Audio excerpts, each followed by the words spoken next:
Hola, ¿cómo te va? Vamos a arrancar el programa con un sorbito de café. Exquisito. Café de Brasil que me regaló mi hija María cuando estuvo hace algunos meses y todavía lo tengo. Pero espero que el café correntino sea mejor. Dentro de poco lo voy a saborear. Quiero decirte antes que nada que la obra que está a mis espaldas es de mi madre, Dorita Duarte, que como te cuento siempre, mantenía un perfil bajo, pero que pintó muchísimas obras. Este cuadro, con muchos colores, fue uno tal vez de los 10 o 15 primeros cuadros. Después la técnica fue perfeccionándose. Vamos a ver y escuchar a continuación una entrevista que le hicieron los colegas de Info Duarte a Eduardo Enrique Quito Galeana. Vamos a ver y escuchar. Gracias, Quito, por tu presencia, por tu tiempo, porque ¿sabes qué pasa, Quito? Y seguro que coincidís conmigo, que hay veces la gente cuando va teniendo éxito como que no quiere ir a los programas, dice, ay, ¿sabes qué? Lo digo bien, lo digo bien. Y voy a decir algo, el doctor Quito Galeana se va a todos los programas. Usted le invita y él te dice, ¿realmente es así o no, Jacin? Absolutamente, Con sí. toda sinceridad, con toda humildad. No es porque, Quito, nosotros tengamos una amistad y un respeto, pero yo quiero decir eso y quiero que valoren las personas que nos están escuchando, que nos van a ver. Así es el doctor Enrique Eduardo Quito Galeana. Quito, qué mañana fresquita. Como siempre, admirando el luquete, como diríamos. ¿Qué luquete? Todo artesanal. Todo artesanal. El sombrero artesanal, bien. Melina Hayden, una chica que no está en Corrientes, de Buenos Aires. La conocí, muy prudente ella. Le digo, ¿dónde nos encontramos? En el hall de su hotel. Bien. Porque yo no sé quién es usted. Ah, la pucha. Y se están tomando sumo cuidado con todo. Apareció la muchacha, me llevó un sombrero, le dije, pero quiero que me tiñas de gris. Porque esto se tiñe con elementos naturales. La banda en el sombrero, digamos. Sí, señor. No sé, seguramente Lo estoy mismo cometiendo que los tejidos son del Museo de la Artesanía. Corrientes Capital. Corrientes Capital, Bien. Salta y Quintana. Bien. Y se tiñen con hierbas. Ah, mira. No son los teñidos artificiales, son de hierbas. La persona que tiñe tiñe los hilos, es algodón, porque yo soy alérgico a la lana, y mi papá era artesano, mi papá era sastre, mi mamá era pantalonera, vivíamos en un rancho, teníamos más árboles que casa. La conservo y justamente ayer a la tarde saqué el auto y me fui hasta allí. A ver, allí vive una persona gratuitamente, porque tengo que devolverle la vida lo que la vida me dio. Como te explico, y les explico a todos los que están acá, porque son mis amigos, los libros míos, sale el 10º tomo, ahora para la Feria del Libro, y me preguntan, doctor, ¿pero se vende su libro? Sí, me fui a un Brucullá, se vendieron todos. Y entonces le digo, las ganancias son para los empleados. Yo no cobro absolutamente un centavo por ningún libro, que quede claro. Y aquel que quiera comprobar que tiene las cuentas, pues yo soy de los que dicen, acá está mi contabilidad. ¿Por qué? Porque toda la vida recibí auditorías del Banco Central, de María Castañeta, del general Power, todos. Siempre las cuentas están claras. Eso conserva la amistad y conserva la integridad. Hay muchos que no pueden justificar, como dije en Facebook ayer, no pueden justificar el zapato que tienen. Por eso dije, estoy peleando entre dos tangos. A ver, ¿cuál va a ser la canción patria? No el himno lo mantenemos, pero la canción patria. ¿Cambalache o las 40? ¿Cambalache o las 40? Directamente. Quito, estamos ahora de conmemorar, de celebrar el 25 de mayo. Y aunque sea digamos, algo elemental que todos los ciudadanos, todas las personas debemos saber, pero no tienen conocimiento? Contanos, Quito, para expresar, para contar, justamente para informar, porque estamos en este programa para informar. Sí. ¿Y quién más que nos cuente? El doctor, ¿qué estamos conmemorando el 25 de mayo? El 25 de mayo es la conclusión de un reclamo que se venía haciendo desde 1808 por los virreinatos americanos venían haciendo a España. España cae en manos de Napoleón. En 1808 se levantan Velarde y Daoíz el 2 de mayo, que son dos héroes muy, diríamos, respetados en España. Lógicamente son derrotados. El único lugar español que quedaba en 1810, que no entraban los franceses, era Cádiz y la isla de León. Hoy la isla de León desapareció, se unió al continente por el drenaje del mar.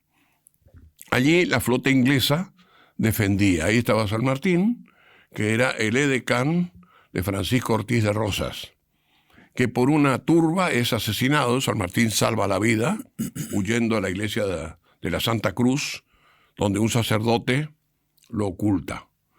San Martín se hace edecán de Wesley, el comandante inglés, que es Wellington, nada menos. Así que ahí empieza el levantamiento. Se convocan a las Cortes Españolas. Las Cortes Españolas funcionan en Cádiz desde 1810. ¿Qué pasa con América? América tenía el Virreinato de México, el Virreinato de Nueva Granada, el Virreinato del Perú y el Virreinato del Río de la Plata. A cada pueblo español le daban una sobrerepresentación. A América le dan 13 diputados. Hasta ahí. Cuando América tenía 20 millones de habitantes y España tenía 2 millones. Ahí empieza la pelea. Entonces es una lucha por el poder. Todo eso se venía gestando ya en los cafés, en los barrios, en las tertulias, en las logias de todo tipo, logias cristianas, logias masónicas, logias de todo tipo. Y llega la semana de mayo en que se discute el origen del poder. ¿De dónde viene el poder? Bueno, la Revolución de Mayo se produce el 22 de mayo de 1810 en el Cabildo Abierto. Allí, Fren y Beruti. ¿Fren qué era? Fren era un cartero que conocía a todas las familias de Buenos Aires. Él sabía quién era realista, quién no era, quién era esto, quién no era. Él conocía todo. Beruti era un abogado de Salamanca. Eran los chisperos, jefes del regimiento Estrella. ¿Por qué? Porque eran héroes de las invasiones inglesas. Aquí que, para identificarse, se van a una tienda de ultramarinos, se llamaban, y la única cinta que había era la celeste y blanca. ¿Pero por qué había celeste y blanca? Porque era el color de los Borbones. Ustedes le ven a los Borbones y tienen celeste y blanco. Por ende, celeste y blanco. ¿Por qué? Porque los españoles usaban el rojo y el gualda, el amarillo y el gualda. Así que el 22 de mayo, ¿qué se discute? Se discute de dónde nace el poder. Y ahí aparece, diríamos, el obispo Lué. El obispo Lué dice, mientras haya un solo español, ese español debe gobernar los virreinatos, en nombre de Fernando VII. Directamente, así, sin decir agua va.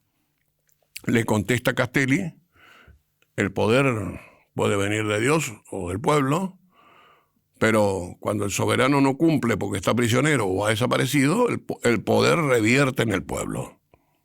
Eso le contesta Castelli. Aparece el fiscal Vilota, que era un hombre muy inteligente de la Real Audiencia. Y Vilota le dice, sí, todo está bien, pero tenemos que esperar. El esperar era suspender la revolución. Tenemos que esperar porque Buenos Aires, ¿quién es para tomar la decisión esta? Y bueno, quedan ahí temblequeando y Belgrano medio quiere lanzar. Belgrano dijo, yo si tiro el pañuelo blanco a bombardear el Cabildo. Aparece Juan José Paso y le dice, le voy a contestar, fiscal. Buenos Aires es la hermana mayor, capital del virreinato, capital de la Real Ordenanza de Intendentes de 1778, sede de la Real Audiencia, hermana mayor, mayorazgo español.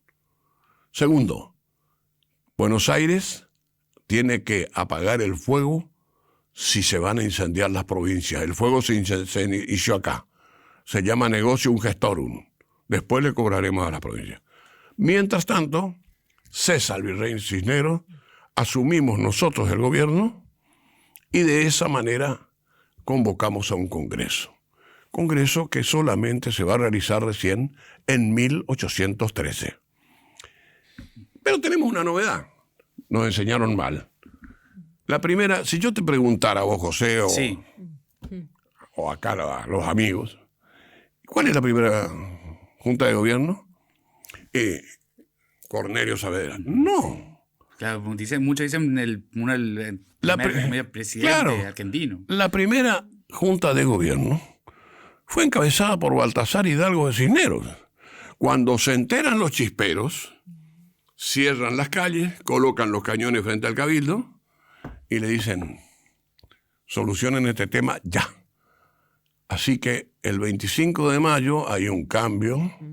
Baltasar Hidalgo Cisneros dice, bueno, si el pueblo no me quiere y el ejército me abandona, pues me las tomo.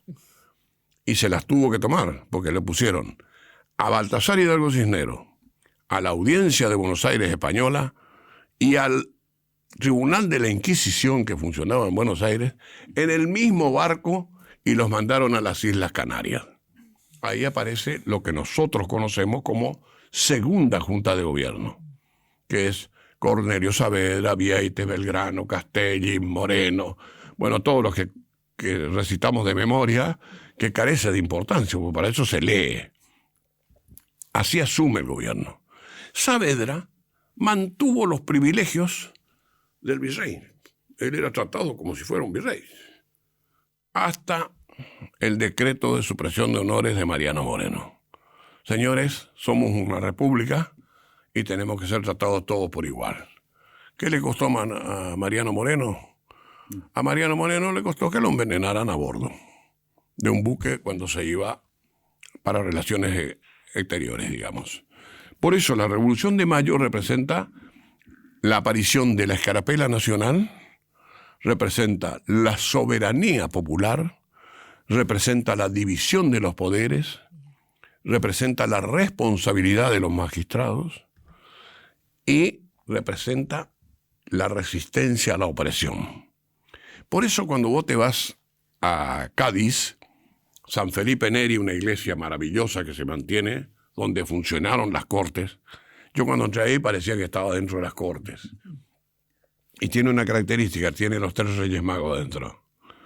Qué bueno. Así que, ojo. Y una placa grande que dice, estos son los representantes de las cortes españolas y estos lo que representaban a la insurgente ciudad Virreinato de Buenos Aires. Virreinato de Buenos Aires, dice, no dice el Río de la Plata. Sí. Enfrente todavía se mantiene un café que era donde iban los de un determinado grupo. Porque estaba la línea liberal, estaba la línea monárquica absoluta y estaba la intermedia, la ecléctica, me acomodo con el que gana. Ese café vos tenés que bajar unos buenos escalones y entras todo piedra. Pues ahí estuve con mi novia. ¿De película? De película, no. Y un señor salió, que había sido un sacerdote, que yo no sabía, se puso a hablar conmigo, conversar y me dijo, le voy a hacer un obsequio. Y me regaló una cajita de marcadores de papel cristal. Todos marcadores recordando la Convención de 1810 que va a dictar la famosa Constitución española que rige hasta hoy, la gaditana, que se jura el día de San José. Por eso se le dice la Pepa. Por eso los españoles en la guerra dicen ¡viva la Pepa! Mira. Todas esas cosas tenemos que enseñarle a los chicos. Sí. ¿Que la resistencia a la opresión está en la Constitución Nacional? Sí, señor. Artículo 36 de la Constitución Nacional. Resistencia a la opresión, no a la tiranía. Y Corrientes tiene el orgullo de haber sido la que dictó el artículo 29 de la Constitución Nacional. Y esto les recuerdo porque hay un montón de gente que anda olvidando la vigencia de la Constitución. Los que otorguen la suma del poder público, personas o legislaturas o congresos y las facultades extraordinarias, quienes la consientan son infames traidores a la patria. Corrientes 1842, Constitución Nacional 1853 hasta la fecha, que se concuerda y coordina con el artículo 36. El que colabora con un gobierno de fuerza no puede ocupar ningún cargo público y el delito es imprescriptible. Por ende, saca tus cálculos. Saquen sus cálculos. Quito, aprovechando tu visita y bueno, un tema que quedó pendiente fue el tema de los fantasmas del Colegio Nacional. Sí. Habíamos hablado, Jacinto, contanos, el que toca el piano, ¿quién toca el piano, Quito? El piano lo sigue tocando el profesor Fitzroy, porque eso fue un cementerio. Y el profesor y su esposa están enterrados allí. Murieron con la fiebre amarilla. Por lo tanto, el cadáver de ellos está ahí. El espíritu de ellos está ahí. El alma de ellos está ahí. Pero antes que sea Colegio Nacional, fue el convictorio de los jesuitas. Ahí estuvieron los jesuitas. Lugar estratégico dentro de la ciudad también. Lugar estratégico y lugar que tenía su hinchada, como decimos así. Que la gente decía, no, yo quiero ser enterrado en el cementerio de los jesuitas, que es el primer cementerio de la ciudad. ¿Por qué? Porque la punta de San Sebastián y San Roque no es la que ustedes ven. Esa fue creada por la Costanera. 1929, 1931 empiezan las obras. La punta era el Colegio Nacional. Por eso el túnel que sale ahí en el sótano, que fue cerrado porque los chicos se metían, entonces fue cerrado, ese túnel salía al río. Ahí se estableció el primer cementerio. El segundo es lo que nosotros conocemos como la Casa de Gobierno y la legislatura. ¿Por qué están sobreelevadas? Porque en vez de sacar a los muertos, se construyó encima. El terreno de la legislatura estuvo hasta 1903, 1904, sin poder ser ocupado. Nadie quería hacer ni siquiera un ranchito ahí. Por ende, se construyó arriba. Así que no es... Yo hago una pregunta. ¿Los católicos en qué creen? En los santos. Ayer fue Santa Rita de Casia, en la esquina señor. Del río Corrientes. Sí. Como siempre digo yo. Bien. Santa Rosa, San Roque, San Juan, San Bautista. Wow. ¿Qué son? Santos. Muertos. Muertos.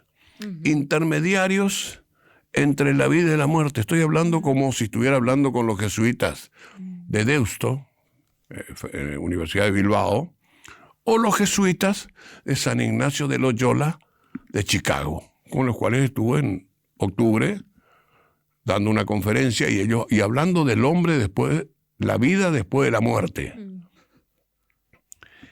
Que me costó una experiencia, no sé si conté, en el aeropuerto de Chicago. Sí, nos habías contado que realmente escuchar ese testimonio es tan importante. ¿Quién es la que se asustó? La formoseña. Se asustó la formoseña. A ver, ¿qué querés decir, Quito? ¿Que las formoseñas nos asustamos? No le tenemos miedo ni a la pora. Mi padre, ¿así decían antes? Mi padre era formoseño, ya sabés, nació en una misión franciscana. Mi abuelo era el administrador de San Ignacio, la misión Leicí. Sí. O sea que... Valientes somos. re valiente. Y tengo la foto de mi abuelo con los indios ahí, él parado ahí y todos los muchachos al lado. No. Quito, una pregunta, Hassing, que quieras hacerle al doctor. Sí, volver un poquito a 1810. En esa época no había teléfonos, ni fax, ni hablar de celulares. ¿Qué pasaba en Corrientes el 25 de mayo de 1810? ¿Cuándo se entera Corrientes? En junio. En junio se entera porque García de Cosio, que es uno de los primeros abogados que tuvo Corrientes, trabajaba en la Real Audiencia. Así que, gracias a García de Cosio, que va a ser designado representante de Corrientes en lo que va a llamarse la Junta Grande, él inmediatamente comunica a su familia por medio del Correo Real. El Correo Real vino a caballo reventado. El Correo Real salía de Buenos Aires, cruzaba toda la provincia de Buenos Aires, entraba a Santa Fe, llegaba a El Rosario. Del Rosario cruzaba al terreno de Paraná. De Paraná venía por Esquina. De Esquina llegaba a la zona de Goya, que no era Goya, sino eran postas que estaban así. Ahí vos tenés todas las postas. Federico Palma, en el Correo Real, escribe, y el Correo de la Patria, escribe todo eso. ¿Cómo llegan los Perichón a Corrientes? El jefe de correos en 1808, nombrado por Liniers, por razones amorosas, nos entendemos, ¿no? Muy bien. Abuelo de Camila, la abuela de Camila O'Gorman. La Perichona. La Perichona, que era una hermosa mujer. Y, bueno, era una mujer que le echó al marido porque era un sinvergüenza, un atorrante. Así, en castellano, para que nadie se equivoque. Es temprano para estar pensando tanto, decía. Claro, no. Y bueno, y él vino y vivió en la casa Martínez. Se casó con una Martínez. Por eso el Perichón le es concedido por el virrey Liniers, intermedio del cabildo. Le digo, muchachos, a este Perichón le dan esos campos que pertenecían a los franciscanos. Por supuesto, los franciscanos pusieron el grito en el cielo hasta que recibieron las monedas del virrey. Una vez que recibieron las monedas del virrey, bueno, todos calmos y todos tranquilitos. Acá no pasó nada. Y él tenía que plantar tabaco y pimientos verdes. Y plantó tabaco negro y los pimientos verdes. Toda era zona de chacras. Acá en el riachuelo se cultivaba la vid, se cultivaba la mora, todavía hay moras, se tejía la seda. Nosotros los correntinos teníamos una riqueza incalculable. Nos olvidamos de plantar, nos olvidamos de trabajar y nos olvidamos de leer. La gente dejó de leer y el cerebro se le va achicando. La inteligencia artificial puede crecer todo lo que quiera. Pero sin el hombre la inteligencia artificial no es nada. Por lo tanto, hay que escribir a mano y leer, como dicen los grandes psiquiatras, médicos psiquiatras, para que el cerebro crezca. Quito, gracias por tu presencia, gracias por tu conocimiento que estás brindando no solo a la mesa, sino también a todos los televidentes y oyentes. Nos vemos la próxima, si Dios así lo permite, así que que tengas un feliz fin de semana y que viva la patria. Que viva la patria y que todo el mundo no ponga la escarapela en el pecho, sino que la lleve en el corazón, que la patria la sientan en el alma, y que sean decentes, correctos, honestos. Pido mucho, ¿no? Va a ser un milagrón, un milagrón. Debería ser lo mínimo. Sí, debería ser lo mínimo. Infoduarte, comunicación integral. Director Rubén Duarte. Comprobada experiencia haciendo periodismo para vos. Todo lo que necesitas saber y todos los protagonistas que querés escuchar. Todo en un solo lugar. Radio, televisión, diario digital, redes sociales. El valor de la palabra y la información con la responsabilidad periodística de Rubén Duarte. Infoduarte, comunicación integral. Periodismo para vos. Llegó Más Banco, tu billetera. Unificamos todas las funciones de la app del banco de siempre y te la hicimos más simple. Ahora podés escanear cualquier QR y pagar todo desde tu celular más fácil, más cómodo, más seguro. Más Banco. Dale luz verde al juego responsable.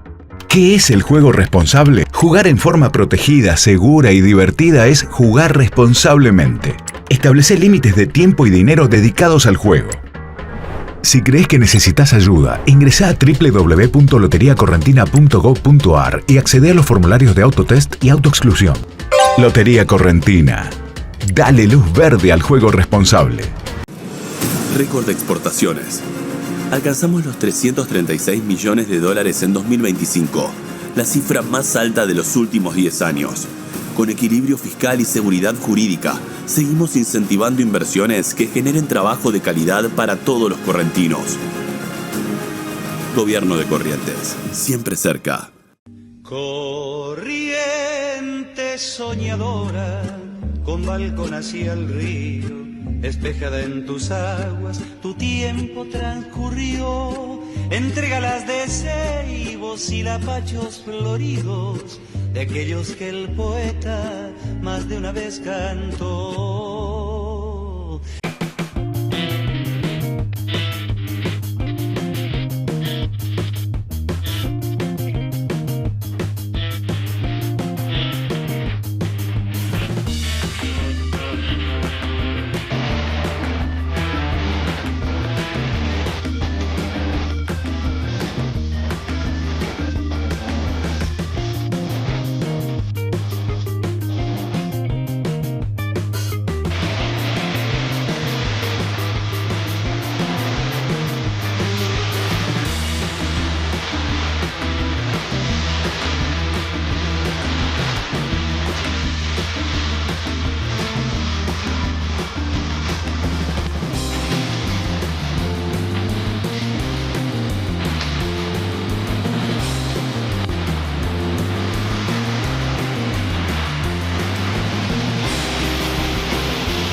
Charlas entre un periodista y un historiador.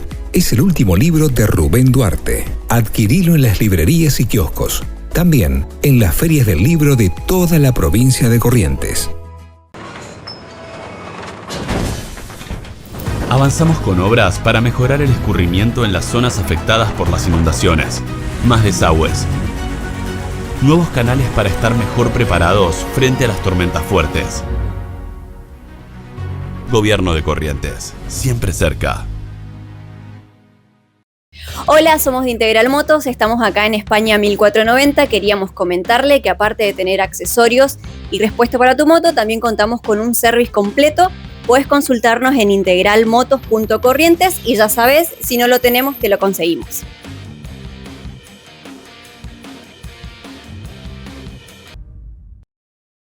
Bueno, Quito Galeana, como siempre, excepcional en cada una de sus presentaciones.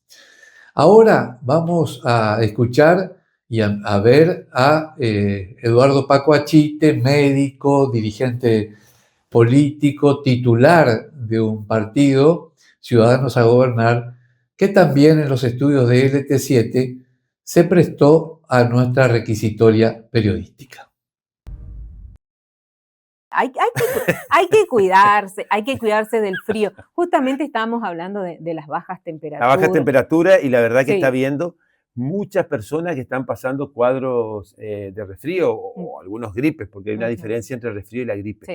Así que instamos a la gente que se vacune, por favor, porque es muy importante tener los anticuerpos. Y también está habiendo muchísimos citrus. Por ahí uno dice, bueno, comprar mandarina, naranja, y te dicen, bueno, no puedo. Pero está pomelo, hay plantas de pomelos en muchos barrios. Sí. Ayer he pasado, yo ando por todos lados, y veía los pomelos tirados, Sí. caídos. Sí. Levanten esos pomelos, laven esos pomelos y corten en tajada, no sé, coman, coloquen un poquito de azúcar, pero el pomelo es el que más fuente de vitamina bien, C tiene, bien. el pomelo. ¿Continúa tu trabajo comunitario en todos los barrios, Sí, como Paco? siempre, y estamos muy contentos.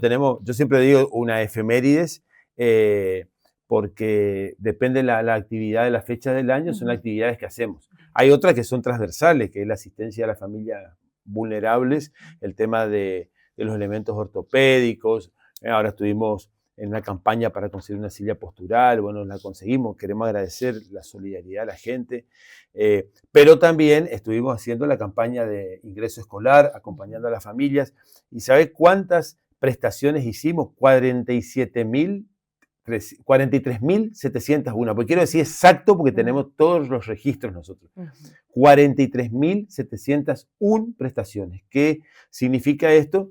Significa que hicimos prestaciones médicas, que son las fichas de ingreso escolar, y hicimos las prestaciones odontológicas.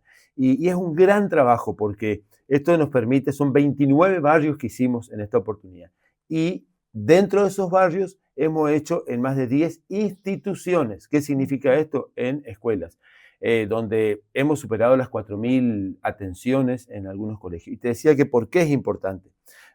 Más allá de acompañar a las familias, como decimos, llevar un alivio al bolsillo de la gente, que es importante, es saber el estado donde estamos parados desde el punto de vista de salud, ¿sí?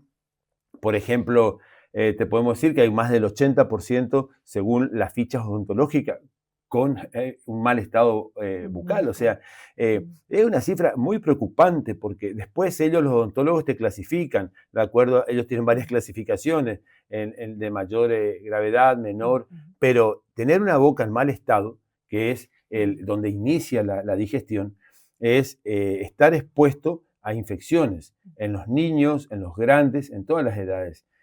Uno por ahí dice, no, tener un diente en mal estado, no. Esto lo estudié en medicina y lo aprendí más con el equipo de odontología. Ese germen puede ir a cualquier parte del organismo, al corazón puede ir, provocar valvulopatía, puede ir a los riñones, o sea, puede ir por vía sistémica a cualquier lado. Entonces la boca sana es muy importante y tener todas las piezas dentarias, porque eso permite que vos puedas hacer una buena masticación y es donde inicia la digestión. Y después, por supuesto, detectamos muchos niños con obesidad, es muy preocupante, muy preocupante. Eso deriva, perdón Paco, Sí. el tema de el sobrepeso, bueno, hay distintas etapas, ¿no? Sí, hay distintas etapas y hemos descubierto, yo cuando fui director del SAP Anaí, cuando ingresé, lo primero que hice fue comprar un tensiómetro infantil, cosa que es muy poco habitual. Yo creo que no sé dónde le tomarán la presión a los niños y si le toman, excelentes felicitaciones. Y ahí hemos detectado cifras tensionales elevadas para esos niños y eso nos ha conllevado a detectar que tenía una nefropatía, por ejemplo. Bueno, nosotros en estos operativos masivos que hacemos, y quiero agradecer al grupo porque somos todos voluntarios, nadie cobra un solo centavo. Es más, todos los fondos son propios. O sea, nosotros este año con el costo de muchos elementos, imagínate, una caja de guantes de 100 guantes está de 10.000 pesos. O sea, la inversión que hicimos en comprar cosas, tanto el equipo de odontología y nosotros, fue muy alta, porque es barbijo, es hisopos, es flúor, y todos los elementos que necesitas para moverte. Por eso quiero agradecer a los adultos mayores, estuvo el equipo, estuvo Juanita, estuvo Rosy, estuvo Elba, estuvo Bernardo, que es nuestro genio, y esto quiero decirle a la gente que tenemos nuestra farmacia comunitaria los lunes, miércoles y viernes de 17:30 a 19 horas en Salta 1041, media cuadrante de la EPEC. En un año han pasado 17.000 personas, una cifra que vos decís no puede ser, sí puede ser, a retirar medicamentos. Siempre le decimos si hay damos y si no damos y si no tratamos de conseguir. Por supuesto al equipo del doctor Horacio Romero, al equipo de colaboradores que hacen posible que puedan ver tantas bocas y yo como médico firmar las fichas de aptitud física, que es todo es todo un equipo, porque está estos adultos mayores que ya completan la ficha en las largas filas que están, hacen los interrogatorios, después pasa por un sector donde se le hace la talla, otro es el peso, otro les toma la presión, otro los signos vitales completos, que ahí está la presión también. Y bueno, después yo miro todo eso, hago un diagnóstico y ahí es, en esa ficha donde vos ves los bajos pesos, los chicos con obesidad y la cantidad de patologías que hay. Y hay muchos que tienen patologías que no están siendo controladas, pero eso nos permite a nosotros. Fíjate, Paco y queridos amigos, qué importante es, uno cuando es madre o padre, recién se da cuenta lo importante, yo sinceramente lo aprendí cuando iba a iniciar el jardín mi hija, de la ficha médica, ¿no? Bueno, ahora ya está en la facultad, ya no está más la ficha médica, pero ¿por qué es importante? En cuanto a lo que vos estabas mencionando, una profesional, una fonoaudióloga muy reconocida, Zulma del Giorgio, amiga nuestra también del equipo, un cariño muy grande, hacía hincapié en una entrevista lo importante de la ficha médica escolar. ¿Por qué? Como vos lo decís, como estás trabajando con tu equipo hace muchos años. Sí, hace casi 8 años. Bueno, fíjate vos, detectar distintas patologías que por ahí los padres, porque trabajamos muchos, tenemos varios trabajos, cada vez más con este gobierno de Milei, ya no sé dónde, Jacinto, dónde vamos a ir a trabajar nosotros, con María, Ignacio, todos, pero ¿a qué voy? A algo muy serio, que es es un trabajo, porque vos estás detectando con tu equipo, verificando a un bebé de bajo peso. ¿Y por qué tiene bajo peso? Porque no se alimenta bien. O sea, son varios factores que van llevando a bajo peso, a la presión alta. Estuve leyendo una información y que seguro, Paco, la tenés en cuenta. 40% bajó la natalidad. Sí, bueno, nosotros... ¿Cuál es tu opinión, Paco? Bueno, a ver, depende, porque yo por ahí te podría decir, es un éxito. Depende de lo que hicimos. Yo te puedo hablar ya de manera directa por las intervenciones que hemos realizado, como me formé en el Hospital Perrando, hice mi especialidad, fui jefe residente y fui jefe de servicio. Ahora sigo siendo médico, ya van a ser 28 años que estoy ahí, y casi 30 en la docencia universitaria,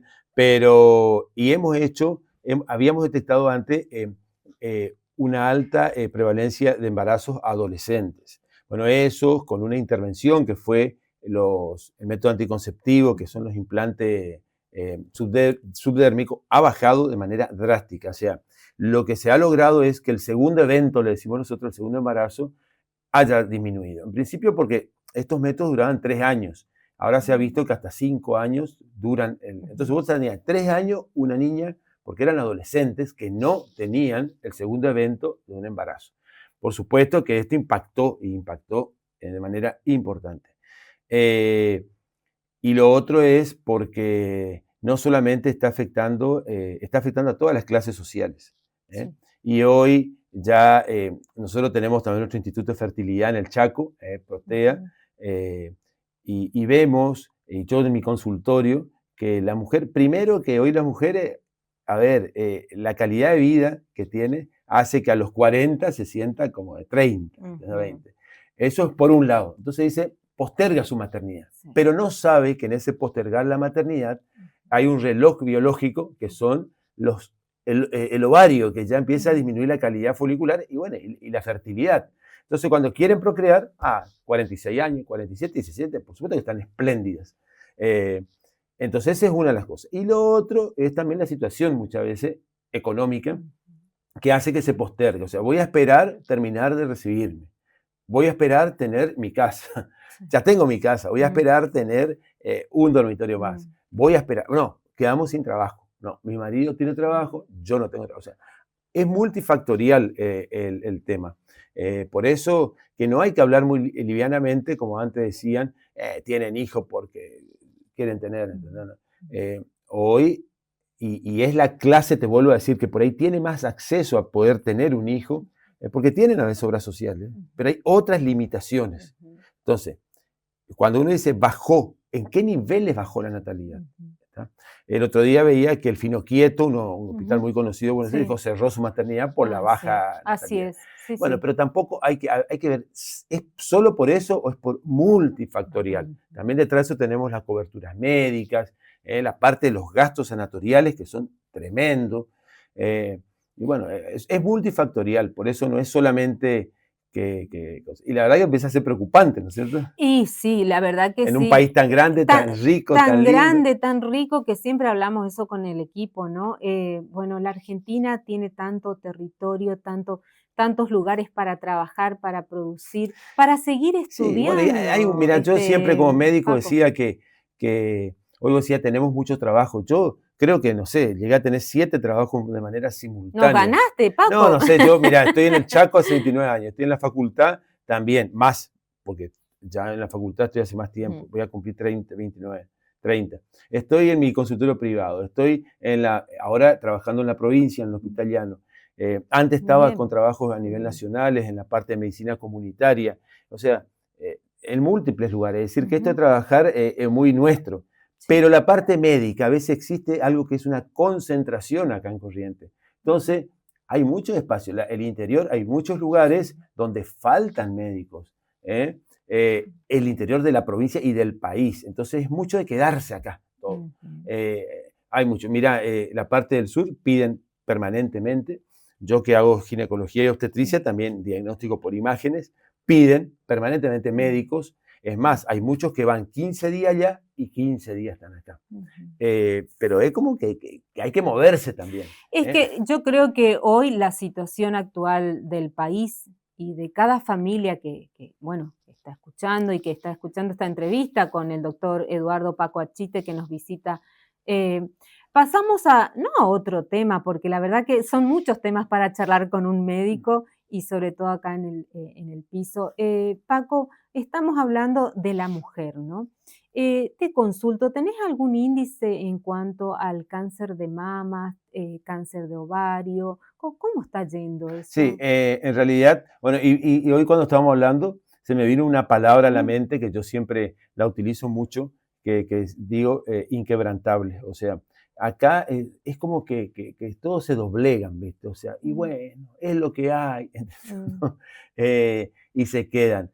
Y uno tiene que tener firmeza, vos tenés que tener resiliencia también, pero tenés que tener para mantener tus convicciones. Si vos sos médico, vos sos especialista, vos te hiciste, ¿entendés? Tus convicciones, tus principios, tus valores, para hacer lo que a vos te gusta, donde a vos te gusta. O sea, acá estamos muy acostumbrados a ser doblegados por situaciones, a veces en lo político te podría decir por mayores adversarios, pero en la vida misma te podría decir por mayores adversidades. Es decir, bueno, me tocó esto y me quedo acá. No, esa adversidad hay que saber sobrellevarla, pero para eso hay que ser inquebrantable. Vos tenés que decir, esta adversidad que estoy pasando, a mí no me va a doblegar. Me voy, busco mejor posicionamiento en la parte profesional, en la vida, y hay que moverse, hay que irse. Y también en el tema de inquebrantable, en el tema de salud, tocaste un tema que es muy sensible, que son los cánceres.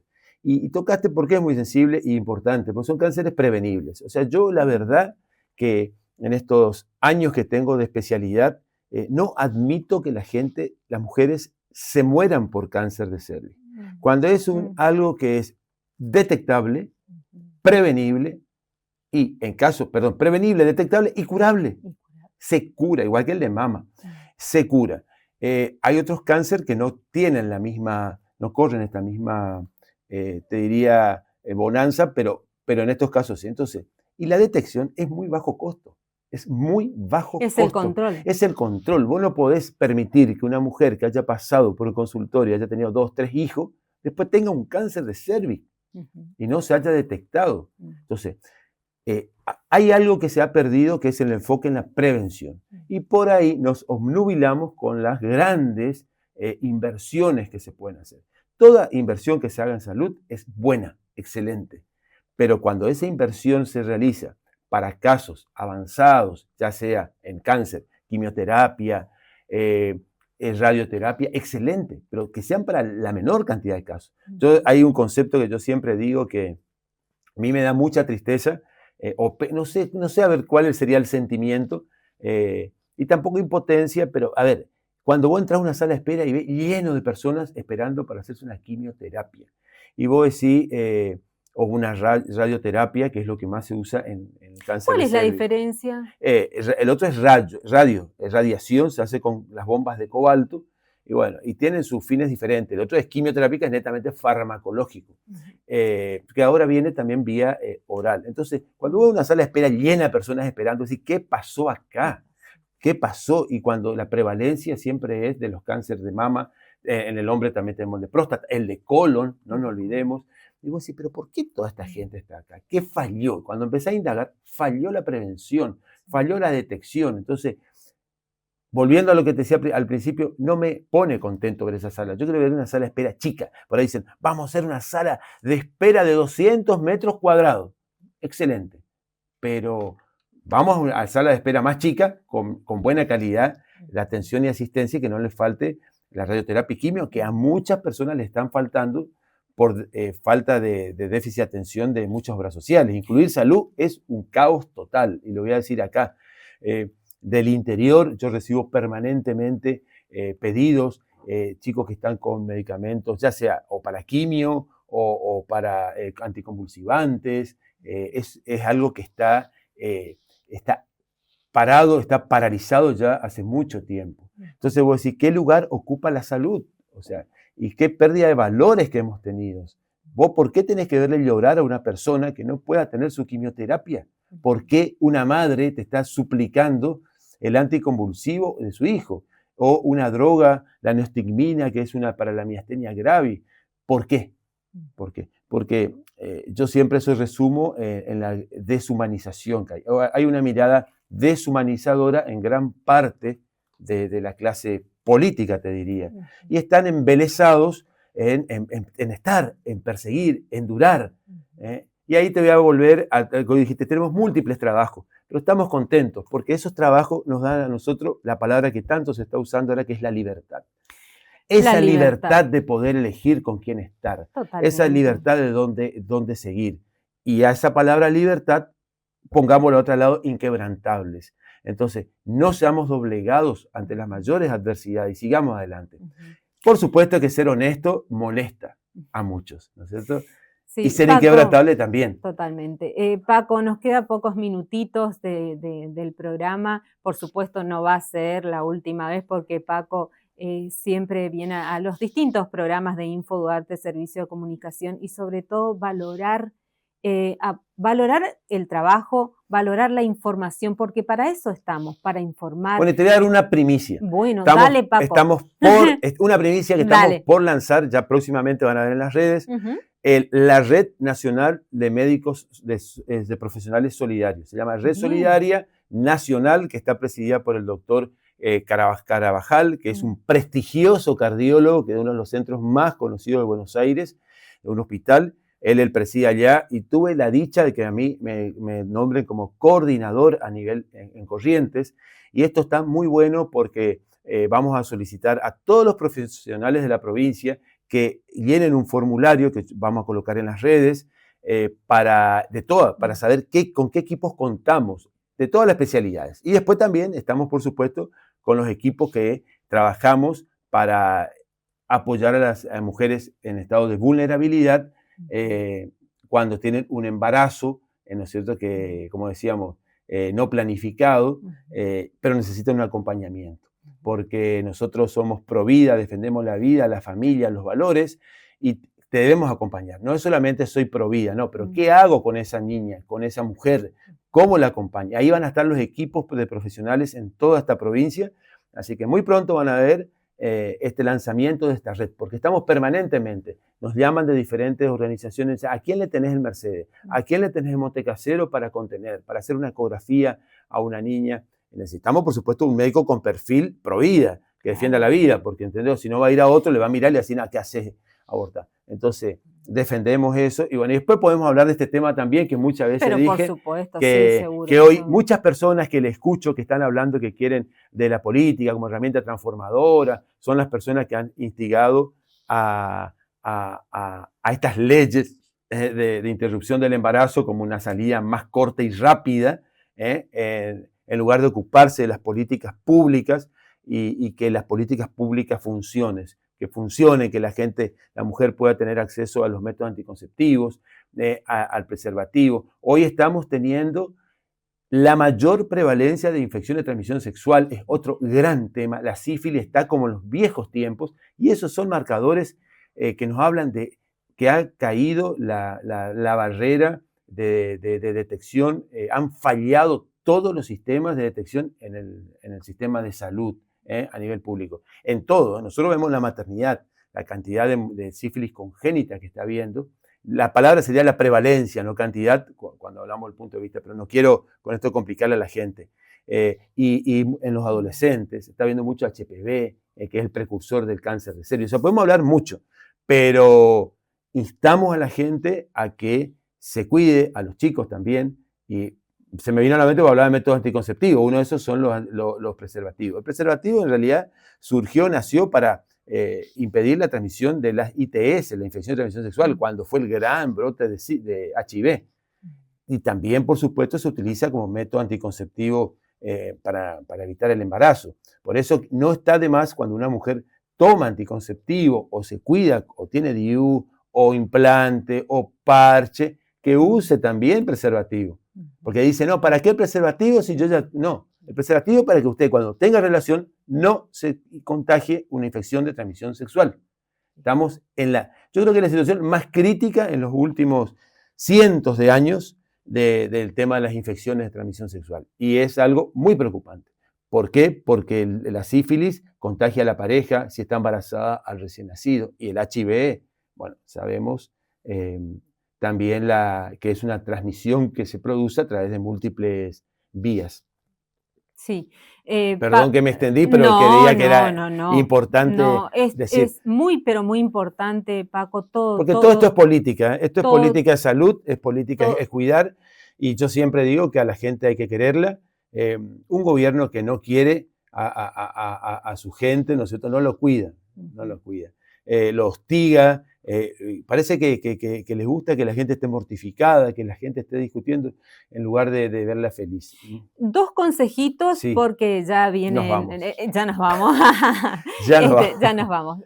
Dos consejitos, el tema de bronquitis y bronquiolitis. Sí, bueno, son dos situaciones, estados respiratorios, ¿no es cierto?, que se dan en diferentes etapas de la vida. La bronquiolitis se da en los niños de menor de 1 año, es muy importante. Ahora estamos viviendo la semana del parto respetado, el otro día de la lactancia materna, pero no solamente estas semanas son para reivindicar, para recordar en el caso de la lactancia materna, que en esos primeros 6 meses que la mujer tiene que darle lactancia exclusiva al niño, le está protegiendo de tener una bronquiolitis, ¿está? Y si tiene una bronquiolitis, que puede ser por algún estado, factor que favorezca ese cuadro, tiene los anticuerpos necesarios para sobrellevar. La bronquiolitis tiene una alta morbilidad. Morbilidad es que predispone a que recién nació, para que la gente entienda, se muera. Son los cuadros más graves que existen en el recién nacido. Y después esa situación que es la inflamación de los bronquios, ya en el adulto o en otras etapas de la vida fuera de esa edad, es la bronquitis, ¿está? Pero ya es un estado más, es la inflamación de los bronquios. Bueno, es todo un contexto fisiopatológico, pero para no llegar a eso vamos al principio, buenas defensas, tomen vitamina C, jugo. Yo por ahí veo la gente que está resfriada, congestión, le digo, ¿cuánto te tomaste naranja? Nada, no, andá y tomá. Ahora el sol está espectacular. También los horarios que hay que salir, salgan las personas adultos mayores y los niños durante el sol, que está calentito, después a las 10 de la mañana hasta las 14, 16, y después ya tienen que estar ingresando cuando hay una hora que es como un crepúsculo, te diría, de climático, de temperatura, que es, viste, las 6, cuando ya empieza a estar calentito el sol, pero empieza a estar fresco, calentito, hasta que entró el sol y entramos todos. Bueno, no esperemos eso, porque es ahí donde el organismo empieza a activar todo su sistema inmunológico. Entonces, gracias, Paco. Busquen pomelo por todos lados, tomen pomelo. Ahí está. Vamos a compartir la columna habitual del periodista Facundo Sagardoy. Muchas gracias, Rubén Duarte, por la invitación nuevamente a formar parte de este espacio y por el espacio dado a la cultura, desde el cual podemos reflexionar sobre el patrimonio de Corrientes, de la región, del país y también del mundo. En esta oportunidad vamos a tomarnos unos minutos para pensar nuevamente en los museos. Si bien la práctica de recolectar objetos y coleccionarlos por su valor en particular y su sentido en la historia de las comunidades se remota a tiempos inmemorables, el siglo III a.C. marca el inicio de una práctica que nos acompañaría hasta el presente, con la fundación del Museo de Alejandría, acompañando a la Biblioteca de Alejandría, principalmente como una institución dedicada a la conservación de documentos invaluables y al conocimiento de una época maravillosa para el surgimiento de la humanidad. Desde entonces han llegado hasta nosotros fechas inmemorables como la fundación del Museo del Louvre, luego de la Revolución Francesa, y a partir de entonces el surgimiento de una nueva visión para los museos como instituciones de preservación del conocimiento, del patrimonio artístico, histórico y cultural de nuestros pueblos. En la fecha, hoy, en los tiempos contemporáneos, los museos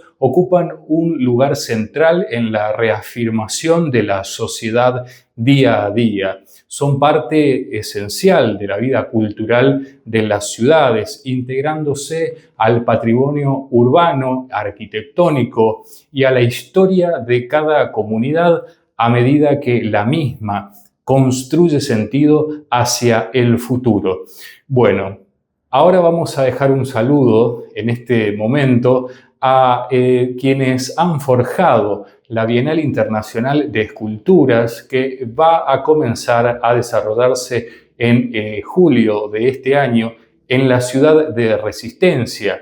Muchos de ellos pensando en ampliar el patrimonio artístico y arquitectónico de la ciudad de Resistencia, han logrado a través de los años crear un museo a cielo abierto. Desde aquí también enviamos un saludo al personal del Museo de la Universidad Nacional de Córdoba, que atesora documentos invaluables para la historia de la construcción de la colonia y lo que luego desembocaría en la etapa de reformas a partir del inicio del siglo XIX y XX en la República Argentina. Bueno, documentos que pudimos apreciar esta semana visitando a la ciudad de Córdoba, donde también visitamos a el padre Humberto González en la primera iglesia fundada en la República Argentina, imágenes que compartiremos en este espacio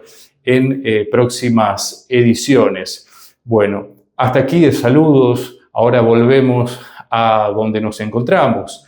Transmitimos desde la ciudad de Corrientes, un espacio privilegiado en cuanto a historia de la construcción nacional de la República Argentina y al sentido que han adoptado las comunidades para desarrollar su propia historia y hacer su propia cultura en el corazón de Sudamérica. Por lo tanto, los invito a conocer el Museo Histórico de la provincia de Corrientes, el Archivo General de la provincia y también, a poquitos pasos, el Museo de Arte Contemporáneo de Corrientes, el Museo de Ciencias Naturales y también el Museo de la Cárcel, la unidad, todos próximos al casco histórico y a la costanera de la ciudad de Corrientes. Como verán, la oferta cultural en la ciudad de Corrientes y en la ciudad de Resistencia es variada, pero no perdamos de vista a la región, al Museo de Arte Latinoamericano, al Malva en la ciudad de Buenos Aires y al Museo Carafa de la ciudad de Córdoba si queremos también ampliar nuestro circuito de apreciación un poco más allá de estas geografías. Los museos, el rol fundamental de los museos, de templos de la cultura a espacios de experiencia y de participación. Es un tema que vamos a desarrollar en las próximas ediciones de esta columna, además de las imágenes que hemos traído desde la ciudad de Córdoba y desde la ciudad de Buenos Aires de algunos de estos espacios que estamos citando. Los invitamos a seguir en El Entrevistador y seguir compartiendo con nosotros más de la cultura de Corrientes, de la región, del país y del mundo. Hasta acá, un abrazo grande y un saludo a todos. Muchas gracias por estar del otro lado. Sin ustedes esto tampoco sería posible. Muchísimas gracias.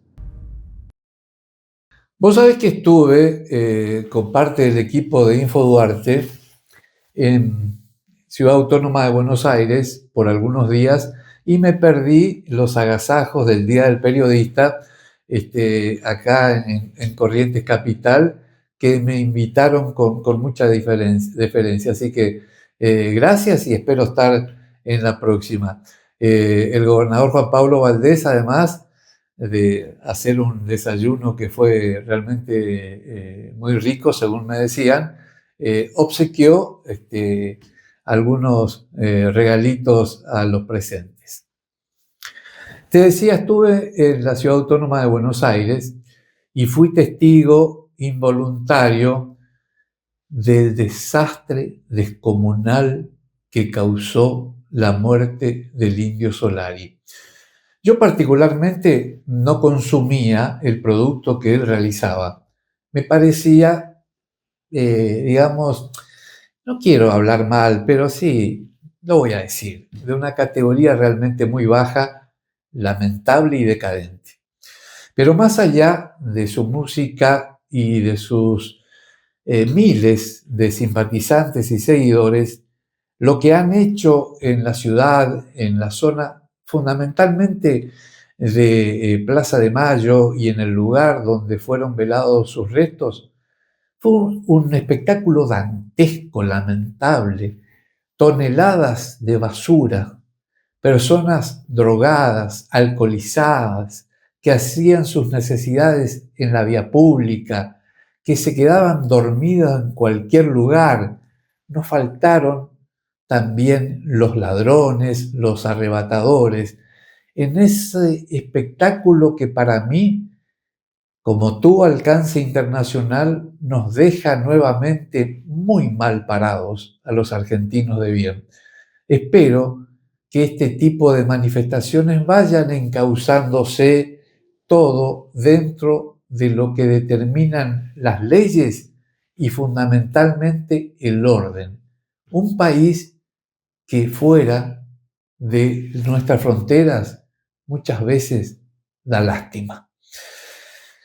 Bueno, espero tener mejores novedades en la próxima. Soy Rubén Duarte, el entrevistador.